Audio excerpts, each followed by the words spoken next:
ગુજરાતની પહેલી અમૃત ભારત ટ્રેન ત્રિરંગા અને જય જગન્નાથ ના નારા વચ્ચે રવાના થઈ. ગુજરાતની પહેલી અમૃત ભારત ટ્રેન શનિવારે સુરતના ઉધનાથી ઓડિશાના બ્રહ્મપુર સુધીની પોતાની યાત્રા શરૂ કરી. વડાપ્રધાન નરેન્દ્ર મોદીએ વર્ચ્યુઅલી ટ્રેનને લીલી ઝંડી આપી.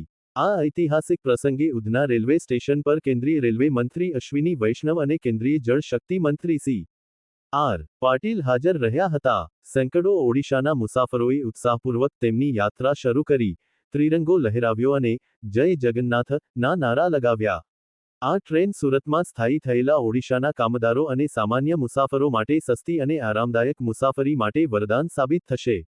આ લોકાર્પણ સમારોહમાં સાંસદ મુકેશભાઈ દલાલ અને પ્રભુભાઈ વસાવા, ધારાસભ્યો સંગીતાબેન પાટીલ અને મનુભાઈ પટેલ, મેયર દક્ષેશભાઈ માવાણી, શહેર ભાજપ પ્રમુખ પરેશ પટેલ અને પશ્ચિમ રેલવેના જનરલ મેનેજર વિવેક કુમાર ગુપ્તા સહિત અનેક અધિકારીઓ હાજર રહ્યા હતા. ઓડિશામાં આયોજિત આ સમારોહનું જીવંત પ્રસારણ પણ કરવામાં આવ્યું હતું. રિપોર્ટર સુનિલ ગાંજાવાલા, અમદાવાદ. દસ્તક ન્યૂઝ 24.